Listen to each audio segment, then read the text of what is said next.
Well, we will be starting this game of KULT Divinity Lost in a pleasant little suburb of an everyday American town. The suburb, which has come up in some KULT scenarios before, goes by the name of Novaville. It's a new build. It was built in the 80s and rapidly populated by aspiring families, many of whom commute into the bigger city for work, but since then, several have set up their own buildings, their own businesses, their own franchises. Their own shingle has been hung from local, operations. But before we get into that, before we get into Novaville and its happy inhabitants, let's talk a little about content and about some of the content we will see. This also applies to you, the listeners, because like most KULT scenarios, Tapestry of Suburbia contains content that may shock and it may appall, it may frankly turn you off, and it could indeed trigger. And that's what we need to cover off early on. Now, I've already spoken to the players about some of the content that might appear. I obviously haven't gone into fine specifics because I want there to be some surprises, but you should be aware, listeners, that this game does contain references to sexual violence. It will likely contain references to racism. It may even contain references to homophobia, general bigotry. Now, that's not to say that these characters are all going to be members of the KKK, the Nazi Party. They are, however, going to be dealing with the fallout of a great community trauma that most of them are going to want to keep hidden. And as we know, secrets can end up leading to horrible, horrible scars. The scars on the psyche of this community and the characters will become apparent during the course of this game. So in short, if any of this subject matter is the kind of subject matter you don't want to engage in as a listener, then skip this, listen to the next campaign. That's absolutely fine. Likewise, if you listen to it and you find that there's anything that turns you off, then switch off at that time. We want to be upfront about these things. This is a horror scenario with some horrific content, so be warned. And if this is your thing, enjoy. Welcome to Novaville. Novaville, the newest suburb of the city. New is a relative term, of course. It was established in the last 40-plus years as an extension of an already burgeoning city not affected by the Rust Belt of America. Commercialism is what the city has to offer. Commercialism, entertainment, a ready flock of people, but this isn't where you are. You're not in the city, you are in Novaville. Novaville, a suburb, white picket fences, houses with sprawling gardens or yards, if you prefer. Everyone has at least 2 cars to their home, one of which is kept in the garage, the other one is kept out on the road. But people trust each other. They even leave their doors unlocked quite often. Because Novaville is a happy place. It's a good place. It's a pleasant place. It's a place where new, young, aspiring families come to live and grow. Maybe at some point Novaville was used as a commuter hub. People would live here, they would travel into the city, they would work, and they would just come back here for the night. But Novaville is a rare American success story because, as the name implies, not only is it new, it is also a burgeoning town. It's a burgeoning town with its own businesses, its own operations, its own highly successful, young, affluent families. So if you want a lawyer, you come to Novaville. If you want a doctor, you come to Novaville. It has a good school with a good grade, and what's more, it has its very own celebrity. Steve Sanderson, the boy, the legend, a football player. You know how American towns can rally around a celebrity who hailed from their place of living as if they hold any claim to that person's success. Well, Novaville is no exception. Steve Sanderson, well, he wasn't that great at school. He wasn't exactly an academic achiever. But if there was one thing he could do, it was toss a ball, catch a ball, spike a ball, kick a ball. He was Novaville's great hope. Up until a few years ago, when he left. He was, of course, the star of the Novaville Narwhals, your local football team, but that wasn't ever going to get him on any map. He went to college, and there he flourished. He found himself. Steve Sanderson. The boy became the man, and most importantly, the Scouts found him. The Scouts who recruited him. No more was he Steve Sanderson, star of the Novaville Narwhals. Now he was Steve Sanderson, star of the New England Patriots. Yeah, the team may have its divided opinion. Maybe they're a bunch of crooked cheaters, arguably doped up, constantly concussing themselves by barrel charging into the opponents. But that is largely irrelevant when it comes to the rank of celebrity, because Steve Sanderson, at a very young age, he's ascended. He's recognised on the international stage for anyone outside of America that follows the NFL. Most importantly, is this the hero of Novaville is coming back home. It's for sad reasons, tragic reasons even. He suffered an injury. It's only a minor one. It's not like his career has been derailed, and no one would want that. But he's coming home to visit the family, and his family, of course, couldn't keep this to themselves. They couldn't stay quiet. They had to tell all the neighbours, they had to tell the community groups, they had to tell the church group, they had to basically tell everyone who's ever known or heard of Steve Sanderson, and it has whipped up something of a frenzy. It has led to all kinds of enthusiasm and energy rippling through the town that has, for a while, been suppressed, as if there wasn't much good news on the horizon. But Steve Sanderson is coming home. Why, we should lead a parade, someone said. We should have a fete in his honour. We should maybe name a road after him. Whatever. He's coming back in around a week. And the buzz in Novaville is, it's refreshing. It gives new life to a town that seemed to be struggling to find its legs. Maybe we should meet some of the inhabitants of Novaville, instead of talking constantly about Steve Sanderson, and that is a name that will come up often. Steve Sanderson, remember that name?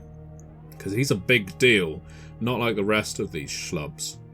Not like the rest of these people that live in Novaville and ride the coattails of fame and good energy. No, these people are more like vacuums or leeches who suck down everything that is positive. Oh, they dress it up. They shine it up. They make it look like they have, again, some claim to fame. Like their happiness has any meaning, or that it is at all authentic. But maybe Steve Sanderson is literally the only good thing to come out of Novaville. We should give them a chance, shouldn't we? We should talk to the people that live there. We should find out what kind of people do live in a place like Novaville. Let's start with you, Craig. Who are you playing? Tell us a little about yourself. I am Douglas Doug Kennedy. I'm roughly 37 years old. I have short, dark, neat hair, a slight beard I always keep nicely trimmed. You can often see me in a full suit and tie or a simple t-shirt depending on the occasion. And I've lived in Novaville probably all my life. It's a great place, great community. And I'm the kind of person who believes that you need to protect good communities, you need to work with good communities. So that's what I do. I am involved in several organizations in town, largely the church committee, but also the event planning committee and the seasonal committee and the homecoming committee. I don't know. I advise on a couple of school boards as well. What can I say? I'm an educated man. I have been lucky in life. My parents were in oil, and they did quite well back in the day, of course. Gave me quite a bit of money growing up. I have a lovely wife, Deborah, who is fine. And my two children. Oh, I love my children. Sally, she's 8, loves animals, loves nature. She could be a scientist one day, and scientists are important people. And, well, Charlie just got born last year. I don't know what he'll be yet, but hopefully he'll be someone just like his dad. And what can I say? I believe in community. I believe in the church. I do everything I can for it. I believe in modernizing faith.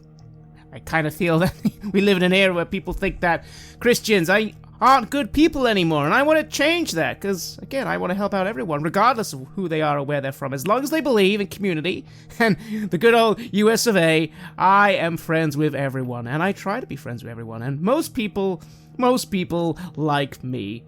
Who can blame them? I'm pretty fun. Well, you sound fun, Doug. You sound like the kind of guy everyone would want as a neighbour, as a charitable entity about town. I'm sure everyone in Novaville appreciates you, Doug. I'm sure that all the effort you pour into your community will always come back twofold. Rewards, appreciation, people realising that you're just a hard-working, honest guy. Because isn't that right, Doug? That is what you are. You're hard-working and honest. Hard-working, honest, dedicated to the community, dedicated to the people around me, and, well, that's all I really need for now, because if I'm honest, one day, well, I'm not going to be here forever. One day I would like to run for, well, the upcoming elections. You know, start off small, mayor, but then, well, you know what? If the people want me to rise above that, I am a servant to the people, what can I say? And I'm sure they will, Doug. I'm sure they will. I mean, why would anyone stand in your way after everything you have given Novaville? Well, they'd have to be out of their minds, that's for sure. How about you, Bridgett? What role are you playing in this delightful suburb of the city? Yeah, I'm playing Margo Young. I am, well, let's just say late 30s. I've been married to my husband, Josh, for, we've been in love and we've been married for some time. Josh is actually in law enforcement. We had this idea when we were in college that he would be a sheriff or a detective, and I would. Well, it didn't work out that way. What we have now is perfect. I used to be an attorney. I used to work at the DA's office, but then I got pregnant and I had the twins, which you've met them. They're absolutely adorable. They're 10 years old, Isabel and Isaac. I love them. They're so curious and they're so happy. And I don't know where they go every day that they come home covered in mud, but I hear them whispering secrets in their room. And, once I actually thought they had started doing that twin thing where they had created their own language, but I dismissed that. I'm sorry, I'm getting distracted. Again, my name is Margo. I love this town. I love this community. I have the resources academically, as well as the resources by way of marriage to help protect this town. So I am head of the community watch. But you know that already because you probably have the app that I set up that streamlines all of our Ring doorbells, that has a chat room. You probably saw the article where it was featured as one of the best products that came out in the county in the last 5 years. I didn't do that for recognition. I didn't do that to impress you. I did that to keep us safe. You'll typically see me, because I'm a stay-at-home mom now for the kids and for Josh, you'll typically see me in form-fitting yoga pants. I like to keep myself up, so it makes sense. Probably Lulu and any type of comfortable clothing, just in case I have to make a dash or I need to go somewhere, I need to do something. I'm happy here. This is just between you and I, but there is something that's nagging me just a bit. At our last trivia night, I overheard Mackenzie and her girls make the statement that I might be racist.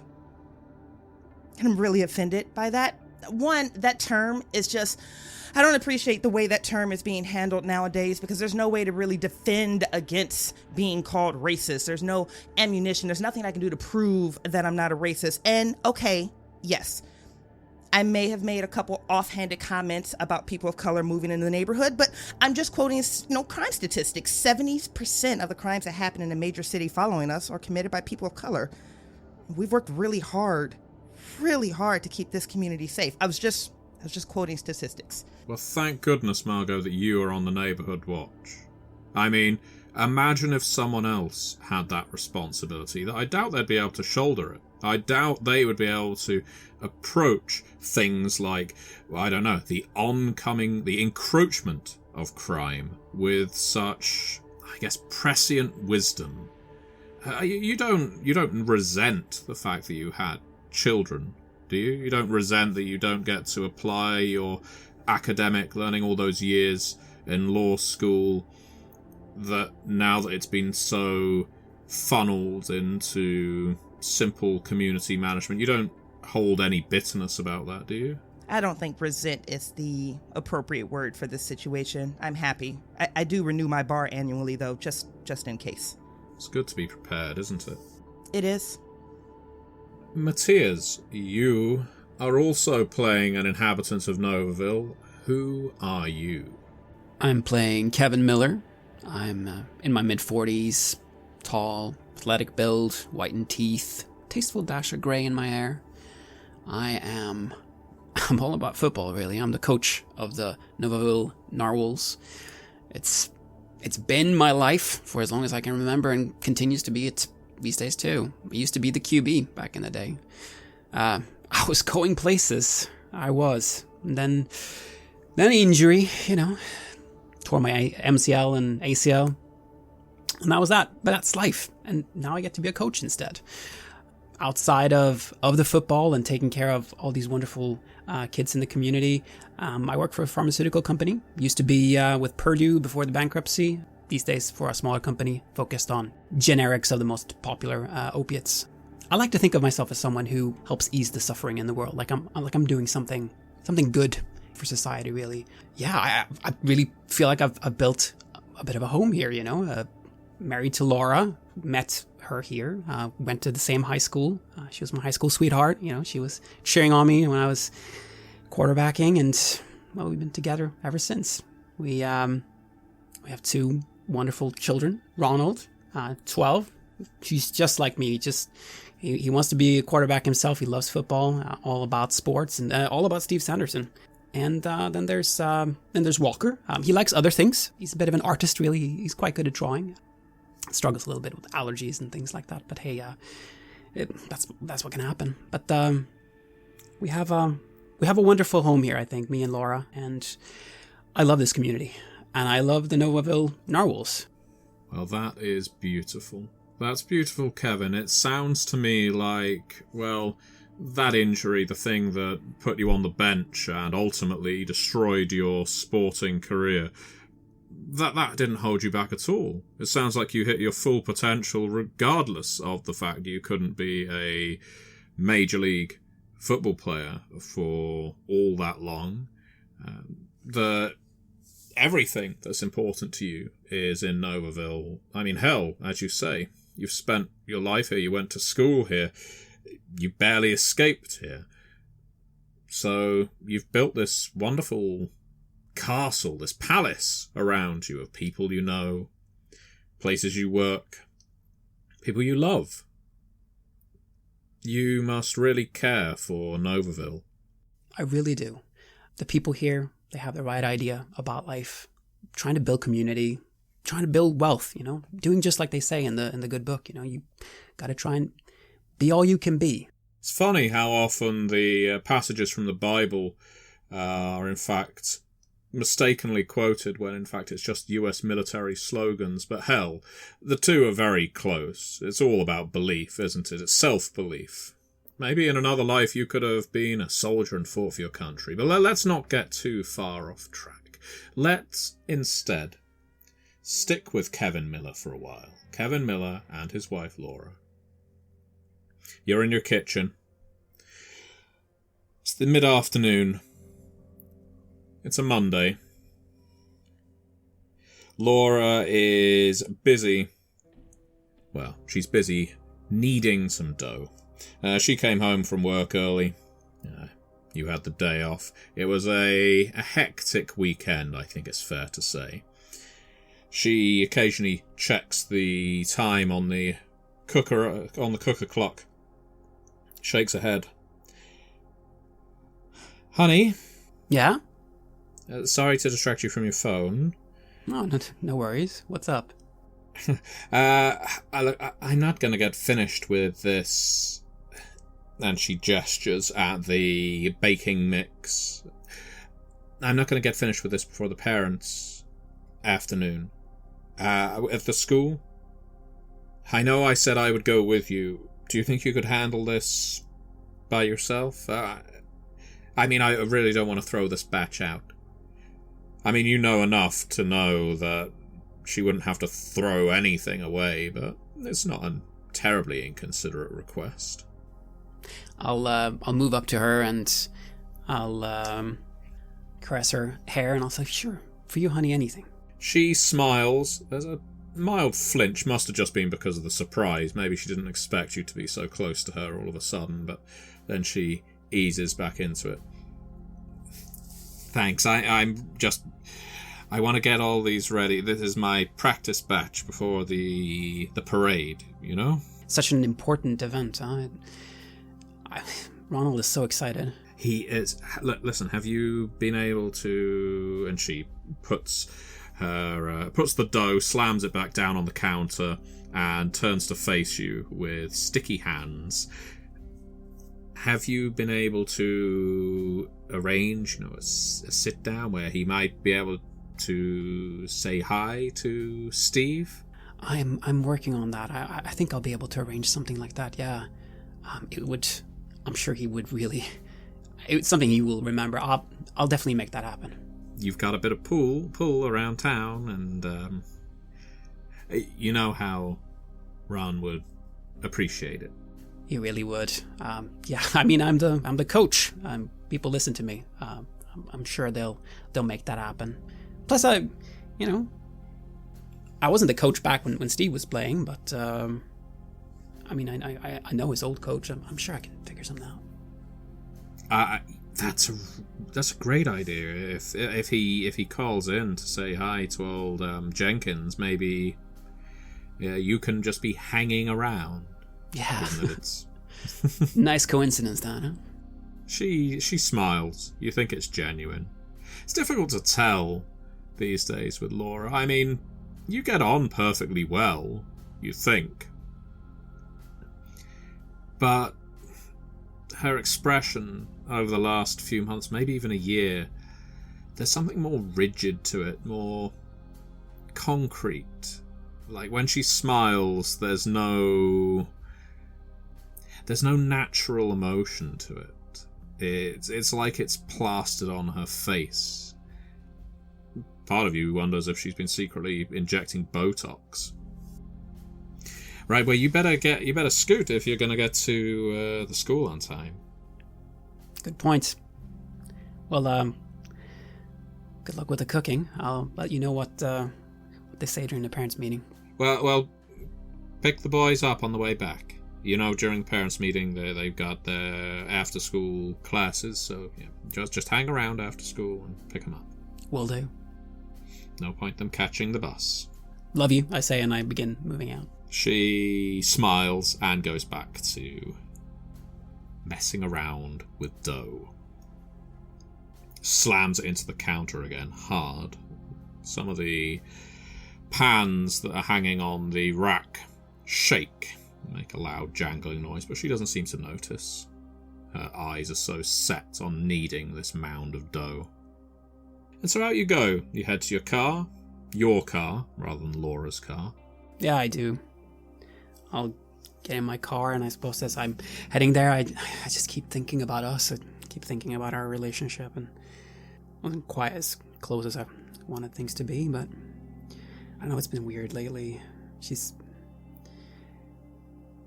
so difficult to talk to her these days, because I don't know. She's been doing her own research. Ever since she said to you that you can't trust what doctors say. That seemed to be a tipping point. Whether this is a phase all marriages go through hell, I mean, you've only had the one. Maybe it just gets to a point where things become a little more frigid and ritual. But yeah, these conspiracy blogs, these groups she joins on social media, it's upsetting. Not because she's not entitled. She can spend her time looking up what she wants. Obviously, you're not going to tell her she's wrong. But what if the kids start listening to her? Yeah, I do worry about that. And I worry about how just unhappy it makes her. She just sees threats everywhere, just sees that it's all some big plot out to get us, to get our community, to destroy it. It's just the world being messed up like it always has been. It's just that we're all so disconnected these days. That's it. We're starting to lack that community. I wish she would spend more time with the rest of the parents, with the rest of us, rather than getting so deep into all those theories. Heck, some of it's a bit embarrassing, really. But I just keep remembering that that's not who she is. It's not who she used to be. She could have abandoned me after the injury. I was nothing. I was pathetic, really. But she was there for me. She took care of me, and she got me back up on my feet, and she made sure that I went to school, I got the degree, and I built the life that I have now. I couldn't have done that without her. So I owe her. I owe her a lot. And so what if she gets some funny ideas now? She'll get over it. The last few years, it's been tough on everyone. Yeah, especially the people of Novaville. I mean, you go through this internal dialogue with yourself, convincing yourself. You do it pretty frequently, all told. This is far from the first time you've had these thoughts. All the way as you drive to school. You don't put the radio on, you don't listen to any music. You don't even open a window. So by the time you get there, you're warm. You're sweating a little. You didn't even notice. You've just... Hell, you didn't even flip the aircon on. What's wrong with you? It's... For a moment there, the thought flashes through your mind of how hot would it have to get before you really started feeling the pain?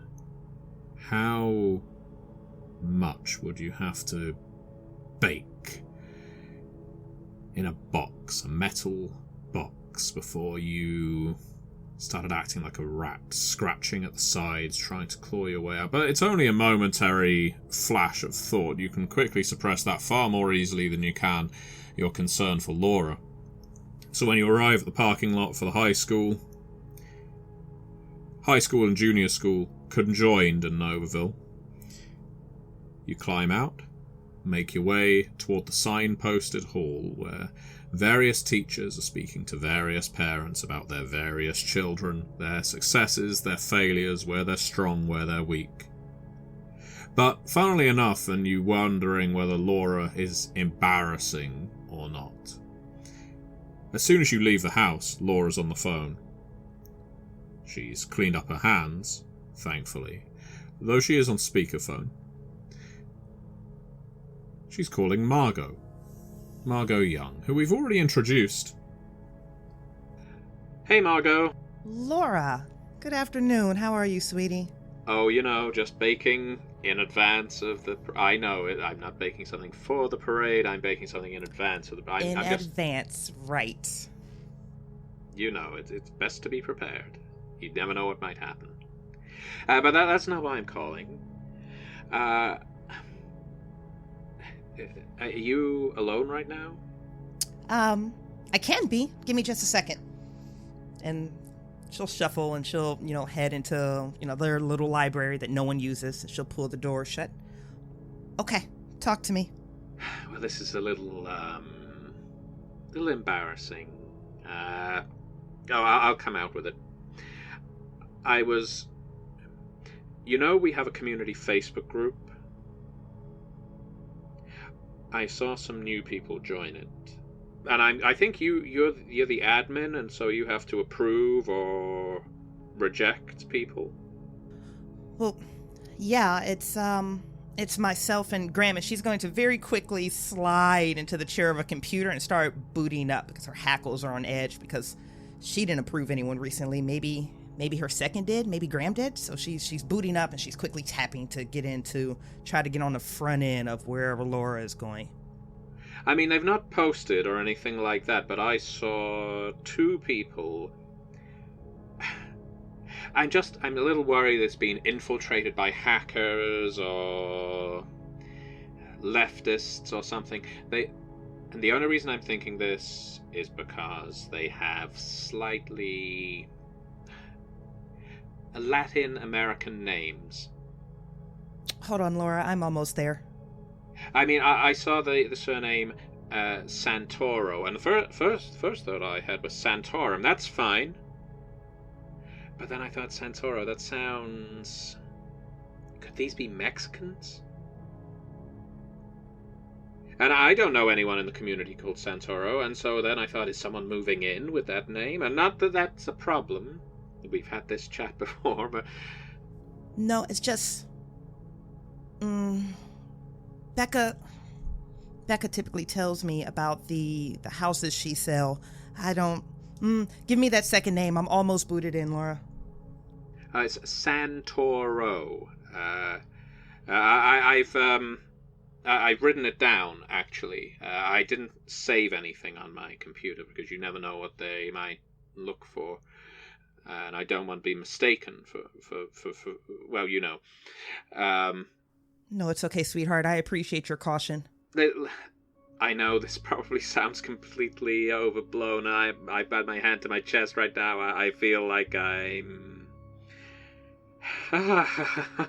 Laura, stop. We're beyond this stage in our friendship, don't you think? Well, I know we've known each other for a long time, but I feel like everyone's eyes are off the ball now.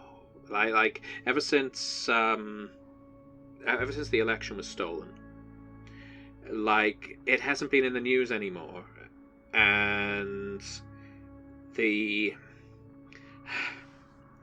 and for 4 years we were worried about these people, and all of a sudden they're not a threat anymore. Why? Where did they go? Did they decide they'd head south instead? Are they going to fucking Peru?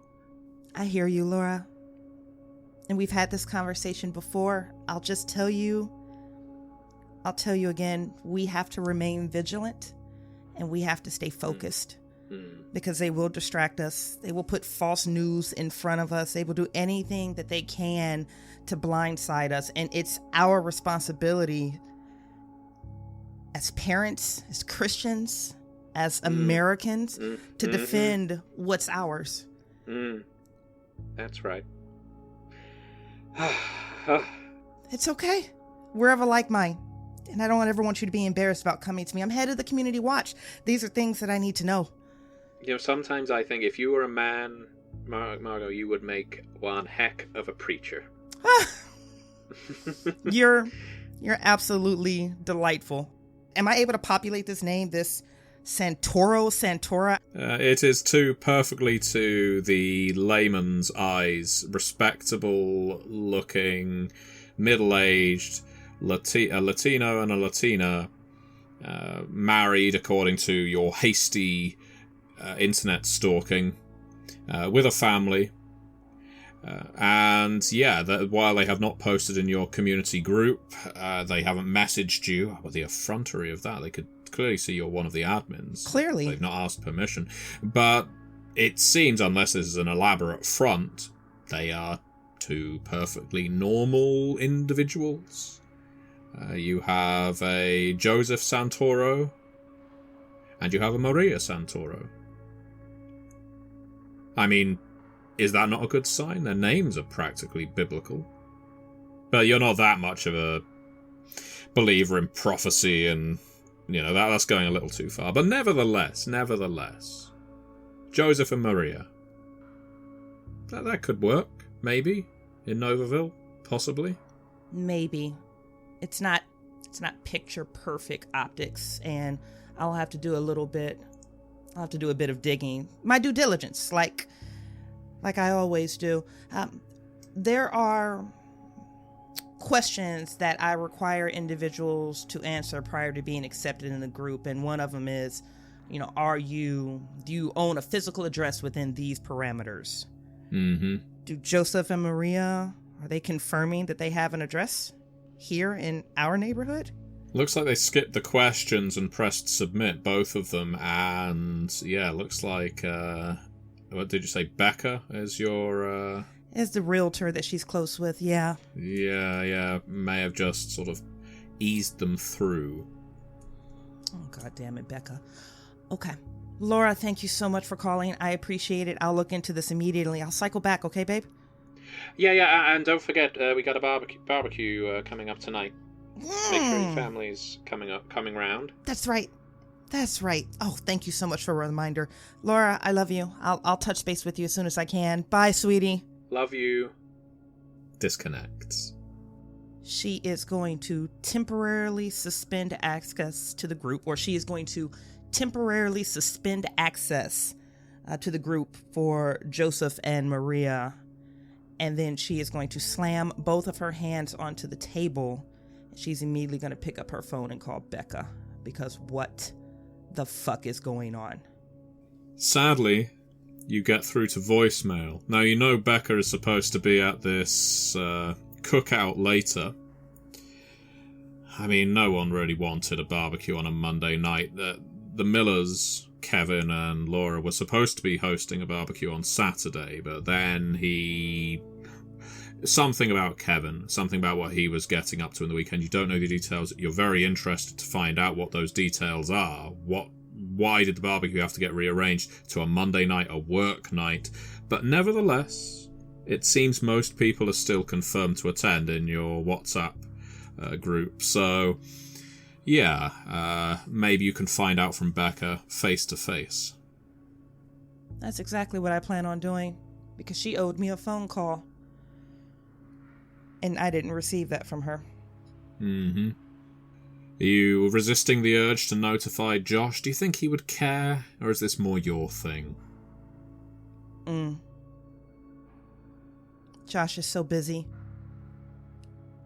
He's protecting the community too in his own way. No.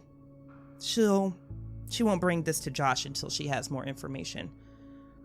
There's a lot of data collection that needs to happen, a lot of data reconciliation. She needs to talk to Becca. She needs more information on the send whatevers.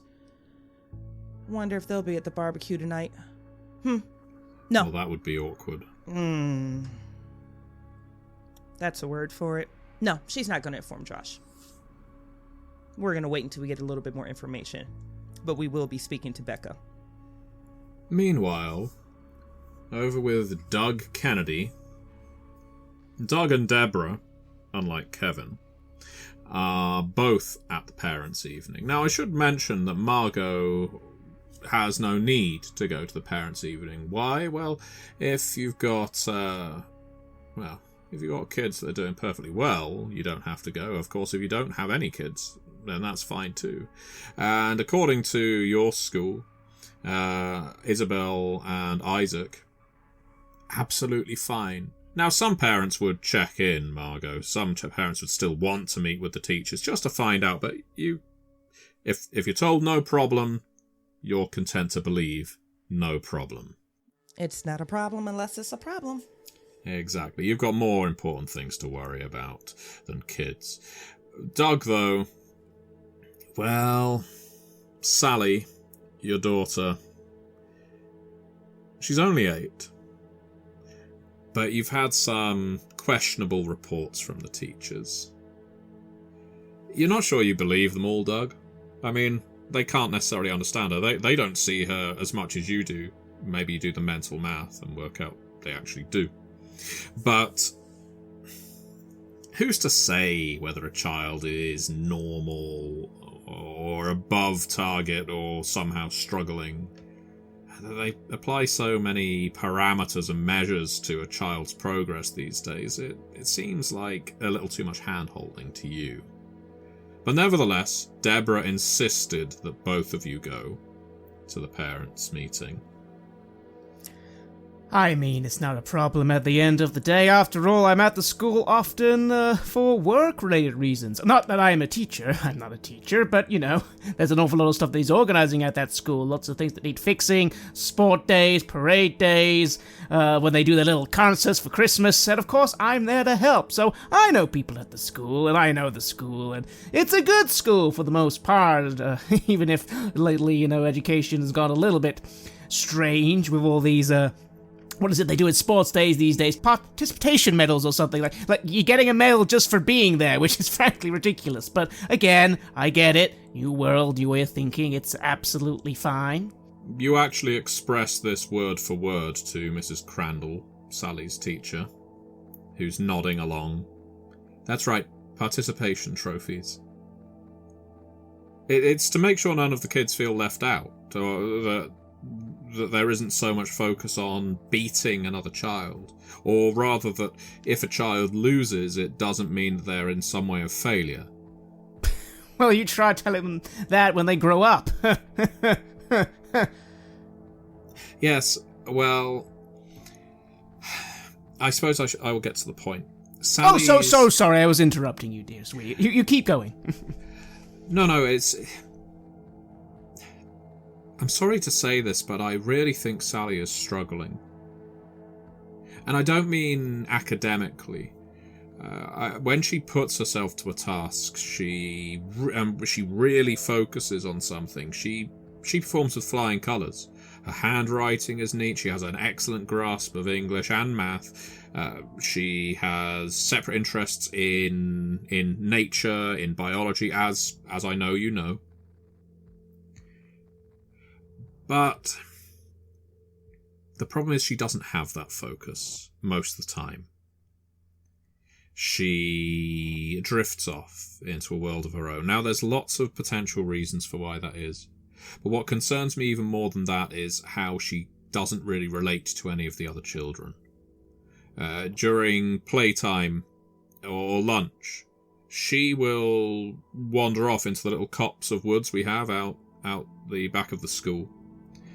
And to the point that, fair enough, a child has interests, but if another child tries to engage Sally, she can be quite hostile about wanting them to go away. She's used, dare I say it, bad language in trying to get them away. Now, she hasn't physically got involved with anyone, but I'm raising this now because I am concerned.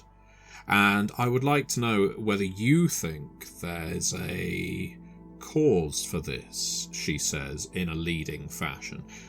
Deborah looks appalled at the very idea of it and folds her arms, but she lets you speak.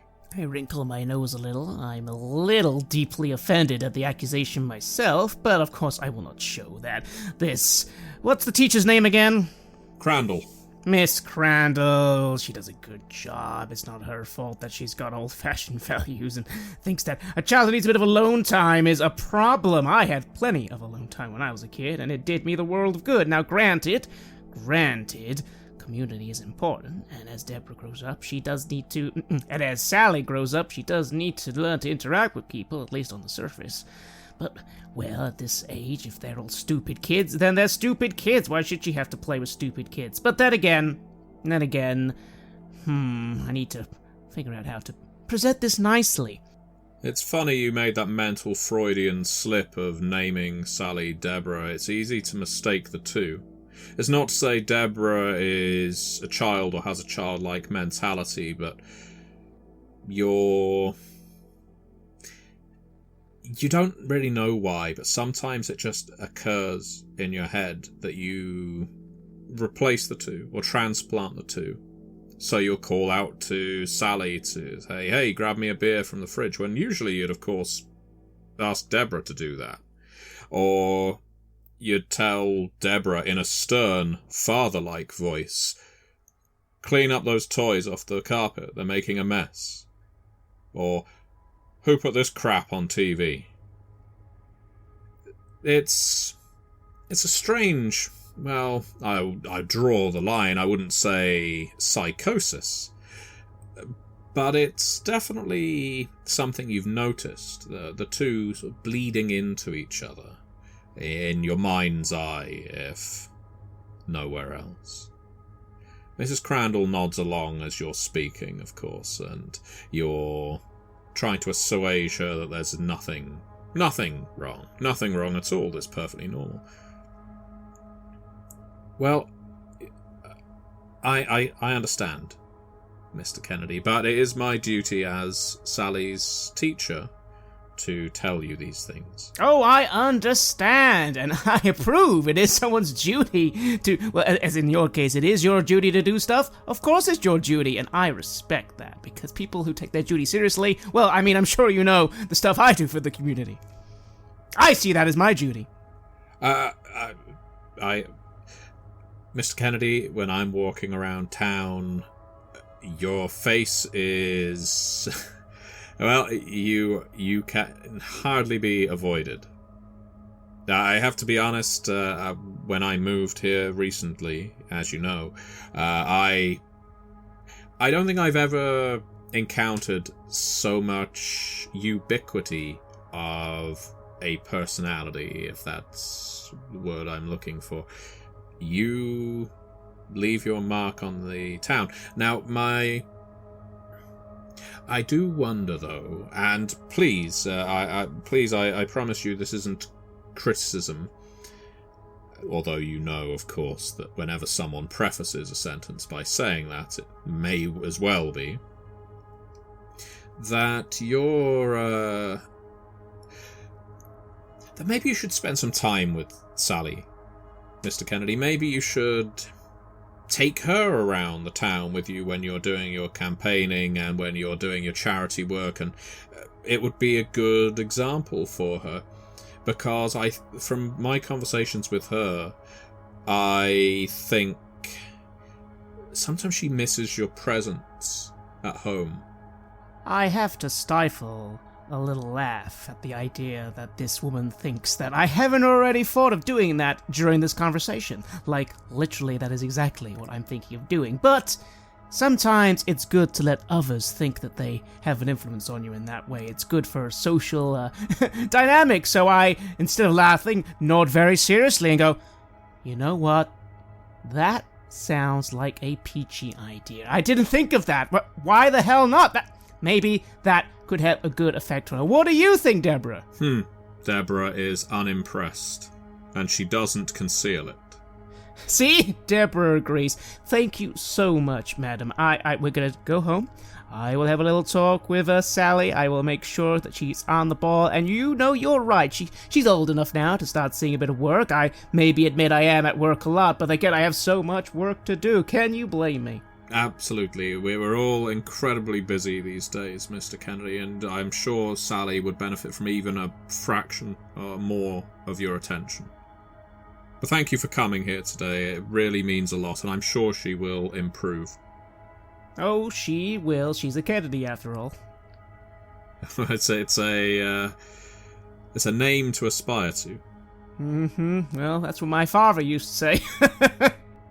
Are you any relation to the Kennedys, if it's not too improper to ask? Oh, bless you. Oh, I get that a lot. Oh, no, I wish. I say, thinking to myself, of course I'm fucking not, you stupid moron. Well, I did wonder when I saw your, I saw your name on the poster for a Republican councilman. You were giving support to him, and I thought, rift in the Kennedy lines, but I... No, it's okay. I got that before. I find it quite flattering, really. Don't I, Deborah? Let's go. And I get up, and I make to shake this teacher's hand with a warm smile. And she returns the gesture. As you're getting up to leave, you see Kevin making his way between the tables. You know Kevin pretty damn well.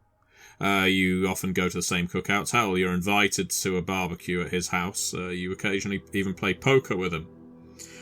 On a Saturday night, you were there last Saturday. There was supposed to be a barbecue going on, and, well, it would be unfair to rub it in, but you did pretty much steal the jacket off Kevin's back in that poker game.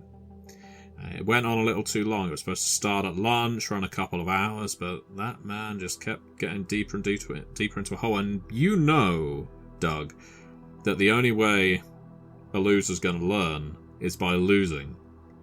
That's true, and the thing about Kevin is he's not an idiot. He's actually got a good head on his shoulders. I like him. Unlike his wife with all those stupid, dumb theories she reads online, as if everything online is the truth and not just a clever political spin. No, Kevin's got an eye on things. Except he doesn't. And his gambling is atrocious. You can tell his tales from a mile away. What can I say? I couldn't help myself, but it's all in good fun. I'm gonna give him the money back. It's not like I actually wanted to take his house keys or anything. And I go over and I go, Kevin! Doug, Deborah, nice to see y'all.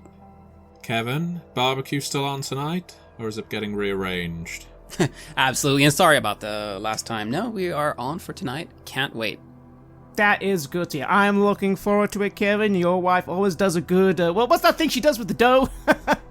Oh, yes. I started working on it just before I left. I think you're going to be very pleased. It looks absolutely delicious. Kevin, you should tell her that she's best off freezing it. It gets a lot better if she freezes it. She doesn't need... it's alright. I'll chat with her tonight, then, if the barbecue's still on. Oh, yeah. You should. Yeah, it'd be nice to see you again. Again, we can talk. We certainly can. Who knows? Maybe I'll have a bit of money that I owe you, eh? Or is it the other way around? Hey, you know, some you win some, you lose some. That's how it goes, you know. But it's not about how you fall down. It's about how you get back up, right? You know what? We shouldn't be talking about this at the parents' meeting, Doug. Deborah, come on, you're overreacting just a little. It's absolutely fine. I don't want to embarrass Kevin. There's lots of other parents around who might view things dimly if you start talking about his losses over poker. It's all just fun and games. And Kevin, unlike some people around here, is a valued member of our community. I am going to see you on Sunday. This Sunday at the Fate. The Fate. Yes, I am. Of course. Good. You see, Deborah? Come on, let's go home. Let's get in the car, and I hope your kids are doing good. Ours are doing very, very good, as always. Oh, Sally, what doesn't she get into? Kids. I'll see you later, Kevin. See you later. I'll smile as they begin leaving. Once upon a time, you and Deborah had a little bit of a fling, Kevin. It was a while back, quite a few years. It was only a one-off. Doug never found out. Laura never found out. And it's probably best that it stayed that way. In fact, definitely best that it stayed that way. It was a momentary lapse of judgment. He, at the time, wished you could have blamed something like alcohol or a hard time, but it wasn't either of those things. It just felt like fun. And you were younger. And again, it's not like anybody found out. So, a bit of a frisky bang round the back of the office, as you called it. Didn't come to any harm. But it has always left things slightly awkward between the two of you. Yeah, it has. I mean, it felt right at the time. And yeah, no one's found out. So, and it's going to stay that way. It's going to stay that way. We're going to make sure of that. Every community has secrets. Every suburb has an affair here, an affair there, and it's normal. You just don't talk about these things. You don't want to disrupt the harmony of the community. Exactly. And may he who is without fault, throw the first stone, right?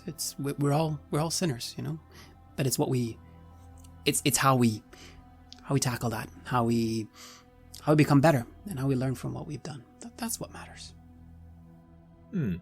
Well, I mean, this parents' meeting, for the most part, has been going very well for you, Kevin. Not that you're trying to hold your child up against any other, but Ronald is getting plaudits. Rarely do you find a natural athlete like your son also so capable academically. It looks like as long as he stays on this track, and that's pretty much what every teacher has said, as long as he stays on this track, when he gets to graduation, he could choose where he goes. He could choose to get into academia or into sports.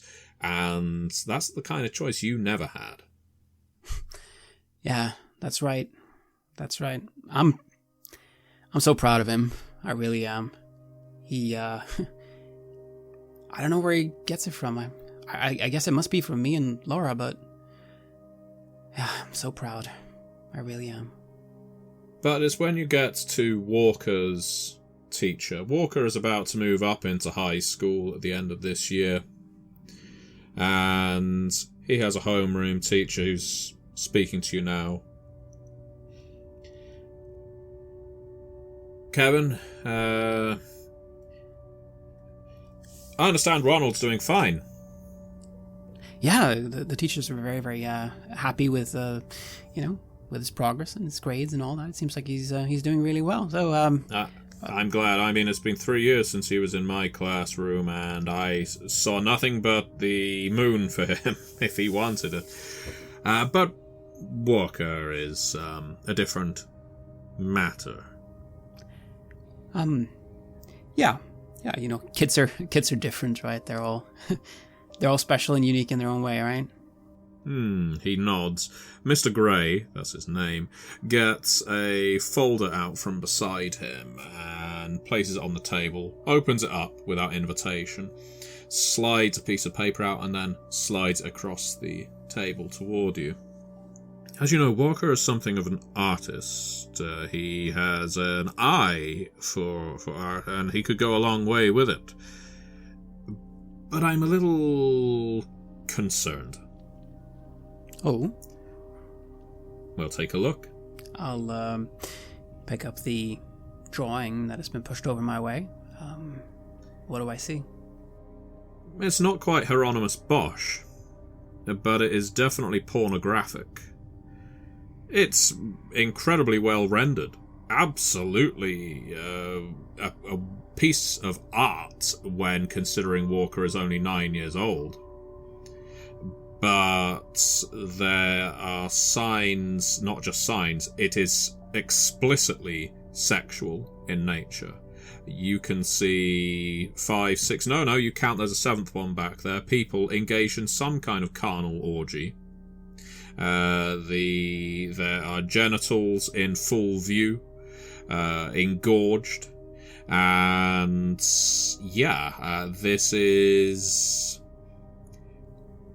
Well, it's abhorrent to think that your 9-year-old son has been drawing and then illustrating, painting, colouring this in. Don't worry, I've not told any of the other teachers, and I'm not going to tell any of the other parents. Thankfully, Walker didn't do this in the class with the other boys and girls. I found this in his bag. Now, it is his style, I should say, in the sense that I can tell he's the individual who drew this. He didn't just pick this up somewhere or tear it from a magazine. This is his work. But he brought it into school, and as far as I'm concerned, this kind of, shall we say, contraband is as dangerous in a school like this as bringing a gun. You're absolutely right, and I look at it and am I shocked to see this? You're shocked to see your face in there. But yes, it is shocking in general. Walker draws a lot. He has an active imagination. For a sickly boy, he reads a lot too. He spends some time on the internet, but you never thought an outrageous amount of time, and you, and especially Laura, have all kinds of preventatives in place to stop him from accessing websites that might have this kind of image on, but you can never be too sure, can you? You can never be too safe. Apparently not, because what you're looking at now can't be described as anything other than porn. Very well drawn, an illustrated porn, again, for a 9-year-old. But it is porn. It certainly is. I suppose I, too, am impressed by the quality of the work, but I am worried about the motif and the choice of it. Mr. Grey says, fold it. And I'll do as he says. Group of teachers passes by, says hello, says hi to Mr. Grey. Oh, hello. They go by. Mr. Grey says to you in a low voice, you need to have stern word with that boy. You need to... I cannot have this kind of thing being brought into school. And worse, he's not going to be under my care soon enough. When he's in high school, you know what it's like. It's a shark tank in there. If there is anything that makes him stand out, if there's anything that makes him strange compared to the other kids, they will pick on that. And you know how this town feels about perverts.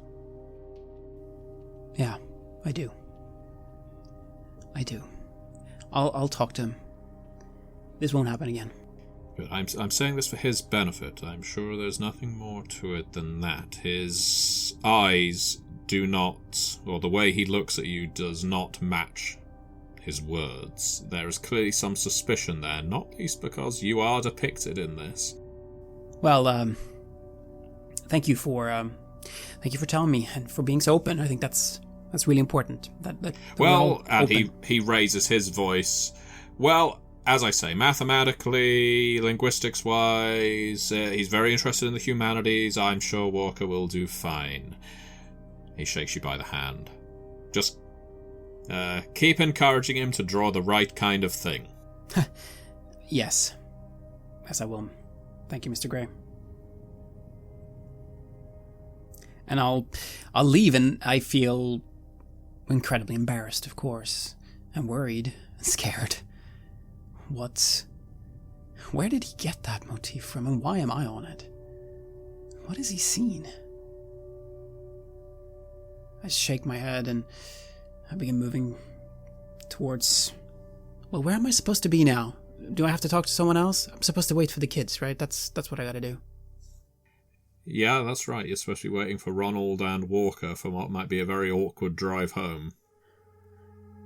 Yeah, I'll talk to Walker about this later on. I just need to find the right moment, when it's just the two of us, and we can we can just talk it over, and he can tell me why he drew that, and I'm not gonna be, I'm not gonna be angry, because it's good work. It's just an inappropriate choice of motif. That's all. Yeah, it's not like it's not a depiction of reality. You know that. You've never been in an orgy with 5 or 6 or even 3 or 4 people. Doesn't mean you've not occasionally thought about it. Doesn't mean you've not occasionally thought about your neighbours in a sexual way. Hey, we're all human, right? Yeah, exactly. But yeah, the scene he has depicted certainly implies a vivid imagination. Yeah, he has always had that. And I don't want to destroy that, I want to encourage it. There just needs to be limits, because we live in a community, and we need to act within the frame of what is acceptable. And certain things are best kept inside, best kept secret.